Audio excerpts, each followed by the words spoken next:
no day left unlearned. That's for sure. So the day started off with the meditation. I highly recommend. I'm going to put it down below. His name is Stephen Noble. And the moment I saw it, I thought, wow, that's for me today. It's based on Mother Mary. So good times. I won't fill you in on too much. As you can just say that for me, it started off me asking Mother Mary to look for the places inside of me that that need to still be loved, right? And it went from being from that place, and all of a sudden I started going into this forgiveness thing in the meditation and started inviting people in.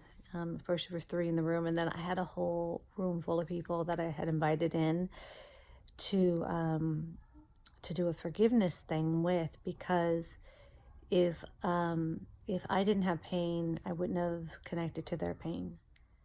If I didn't have fear, I wouldn't have connected to their fear. And what I saw was that we were connecting to one another's fears, but more importantly, what brought us together could have the next level up of that, which was the healing piece that you can provide yourself, and then ask that it be bestowed upon the person that was part of that interaction that may have been pain or fear or lack of love.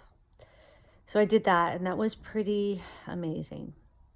And then, of course, nothing short of something coming to test self-love was an opportunity. And the story was simply, I offered to pick someone up, and then I decided that taking them home would be a bit of a challenge in traffic. And I thought, what would I want to ask that would make it easier on both of us, but still happy to drive and still happy to pick up? So I asked it, and then game was up, right? So game on. And the game on piece is when you go out of your comfort zone. Comfort zone is, for me, asking for myself to be included in the win of the person getting the ride is getting the win, right? But like, where's your win at? And I don't mean to say look for the win for yourself in every situation, but if you have a tendency, like me, boink, to never think of yourself into the equation, then this might apply to you. If you are already in your own equation and you're always balanced in that energy, well, then you rock on. This is probably not your lesson, but I'm sure you'll get your own. Okay, so once I made the decision to include Susan into this scenario, I watched the other person try to move every which way possible. It wasn't personal, and I could see that, but I got a chance to see how they handled their disappointment, frustration, and pain. And the disappointment, frustration, and pain about wanting it one particular way, no suggestions were accommodable, which was funny. And at the end, they dug in to their pain, and I thought, God, we're doing this to one another. We are creating pain, and we've stopped thinking about life as a win-win for everyone. So it's not a bad or good thing. This was a learning lesson for me and an opportunity to do a few things. First of all, first thing I want to do is like, well, that's the last time they're going to get a ride. But then I said, no, that's what I normally would do. And I would do that to ensure that I don't have that experience again, which, by the way, would only reoccur that experience. So been there, done that. So I'm not going to do that. And really, after I decided not to do that, I saw it wasn't even necessary, because I still did not go in and try to fix it. I didn't go in and make that person a bad person. And I didn't go in to resolve anything other than one thing that I held true, that Susan's feelings mattered. Huge for me. And not like my feelings matter and you're wrong. It was more like my feelings matter. I don't want to take the drive back in your area at the height of traffic. So that's going to be what I'm not willing to do. And I just held to it. And normally I would go in and fix it. And then I would either beat them up with an ideology of how they should be, or I would allow them to beat me up and then shame myself and then go back on what I said I wanted to do. None of that occurred. And what I got a chance to learn in all of it was a lot of different lessons. So the first one was that I do have the right to set up parameters that feel good to me. I did that today. It doesn't matter what the other person on the other side thinks about it or how they respond to it, right? Unless you have a desire to please them over respecting yourself, which, by the way, yes, that would be me for many in my life, right? And this today was really awesome opportunity to watch me do 75, want to go fix it, and just find a solution to it. And I kept saying, this is not my job to find a solution, but what I will do is I will make suggestions and see if those suggestions, I offered an Uber, but I made sure that I didn't offer to pay for it because that would have been my full approach, right, to pay for it. And then I offered that they could meet me at my house and then we could just go from here, still saving them another hour's worth of drive time. Anyways, those weren't an option. And that's cool too, right? They don't need to take any of my options and they don't even need to suggest options, even though I gave them the opportunity. Now, why am I telling you these stories? Because at some point, these experiences are happening to all of us. But when we're emotionally in it, when we are in our fears, when we are in our pain bodies, we are in the response and the reaction to it. And a lot of times when we are someone like myself, so I'm a particular type of person, I've been a people pleaser. I have a desire to, I don't like confrontation. That's not really my thing. Although I will confront you if I need to, but it's not my thing. I don't enjoy that. I like to go in and have a great time. And I'm pretty up for a lot of things. So this friend of mine, I'm sure now is experiencing me quite differently. What I was able to do, which was really great, is to set my pace. Stay steady along the course, not go into the blame and shame game, which is blame and shame to myself or blame and shame to them. And in addition to that, I was able to honor the fact that I have the right to make any choice I want and to honor it and not to feel guilty about it. Huge aligning inside yourself if these are not your natural choices and responses. So I had to line myself up to a knowing inside myself, holding to Susan, a respect to Susan, a respect to the person that is on the other side of it as they flop this way and that way. Hold steady to the course. And I was even proud at the end when they said, well, it's no big deal. And I said, actually, it is a big deal because I'm about respect and I'm about treating people with kindness. And there's a few things that you said that I'm holding you accountable for. And we're not going to sweep that under the rug. I'm not mad at you, but I am going to hold you accountable for your actions and for what you chose to say to me. And that is an opportunity for you to look at you, is what I stated. And that was it. And I held firm to that, but not from a place of shame, but from a place of holding everyone accountable. No one has the right to treat you badly, to shame you, or to tell you you're wrong for having your feelings. People like to do it in the way of saying stuff like, wow, you should have called earlier then. Really, does that matter? No. I would have done that for you. That's another great shame blame game, right? And the list, I had to drive all week. None of these things have anything to do with you. And they're there to make you feel guilty so you don't honor you over the fact that they deserve to be honored over you. There's nothing in the outside world, and this is the bigger picture we're coming to right now, I promise you. There's nothing in the outside world. There's nothing outside of you that should have more importance than you. There's nothing outside of you that should have more importance than you. There's nothing outside of you that should have more importance to you. Not a man, not a job, not a dog, not a house, not a parent. You're going to probably kill me at this point. Like, Gail says that she's anti-parents. Not anyone. Not anyone should have more power over you. Nothing outside of you. Not clothes, not fashion, not looks, not opinions. Nothing should have more power over you. But we give power to people outside of us and circumstance outside of us all the time.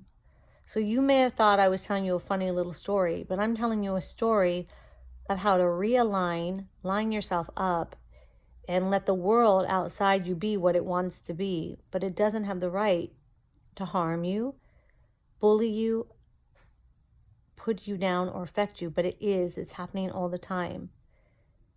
That's why a lot of people are walking around pissed off and frustrated, because they're constantly doing things they don't truly believe in and they don't want to really be doing.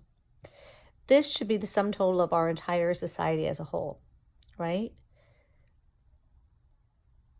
We have a government system taking our money. We have bosses bullying people, and we have a lot of crime.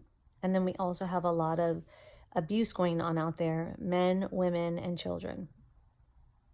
I'm all getting political on you, but it's relative, right?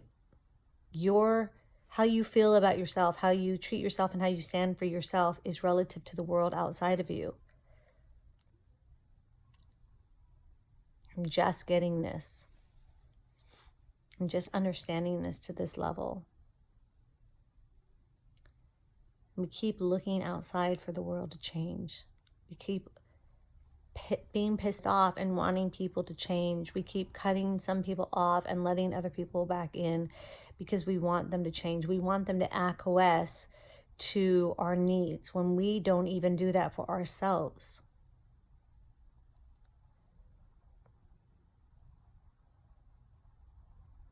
We want to shame and blame. And I'm guilty of all of it. So let's do a release right now. So I know the work I did today, but no work is ever truly complete until you go inside and you get support, release, and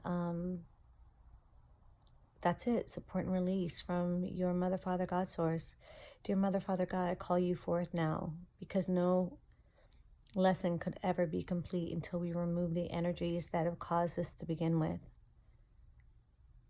The parts in me that feel small when I've come here to be a light. Remove them now. I command it.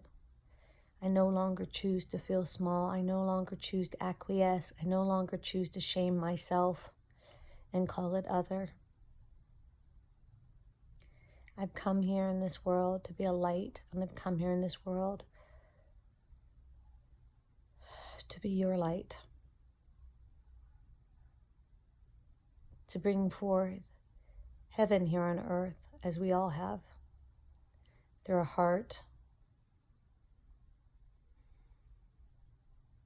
And I know that we can't do this until we truly understand that everything outside of us is a direct reflection on inside of us. I ask you for your healing in this. I ask to give you up all the parts in me that do not love, do not respect, and do not honor me. Take the energies that exist in me and from me in the collective consciousness. Take the parts, particles, and pieces of me down to the finite everything that exists in Susan, that stands before you. Take everything that is in my family lineage that is affecting me standing here before you now, and transform it. Transform it to something that resembles your light and your love.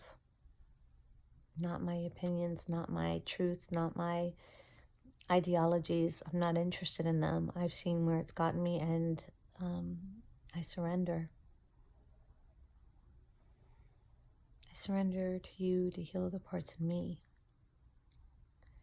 so I can be my soul's purpose here on this earth, so I can be the light I promised you I would be here.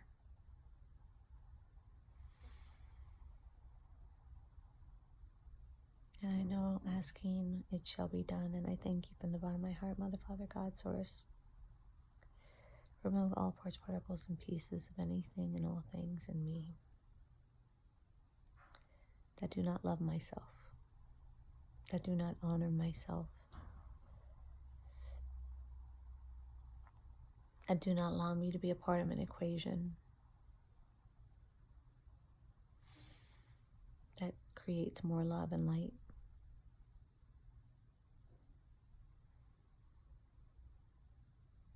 Remove the thoughts, the truths, and the belief systems that keep me separate from oneness. Oneness of divine love.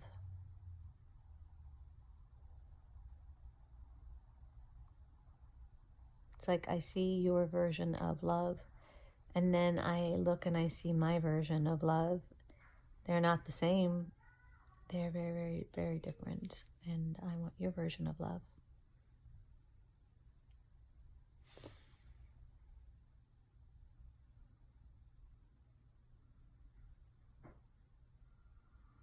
It's an honor to stand before all of you now as my reflection. It's an honor to be your reflection in these moments where we remember that there's a greater possibility just around the corner for each and every one of us if we just ask. I'm not afraid to ask, which is why I stand before you now doing these videos. And I hope it gives you courage and nobility to remember who and what you are. I know it does for me.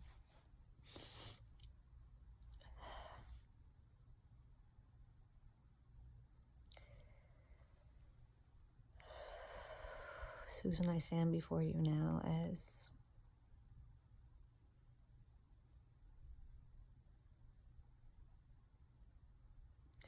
a girl that puts down her ego so she can find more love and more light within herself, and that blows me away and inspires me. And you are my hero. I don't think I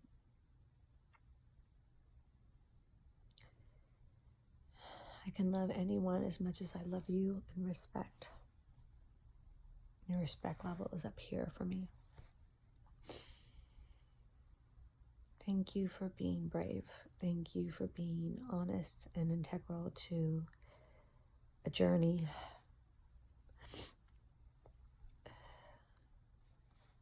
that has unfolded just as it has, with, clearly no expectations on this ride.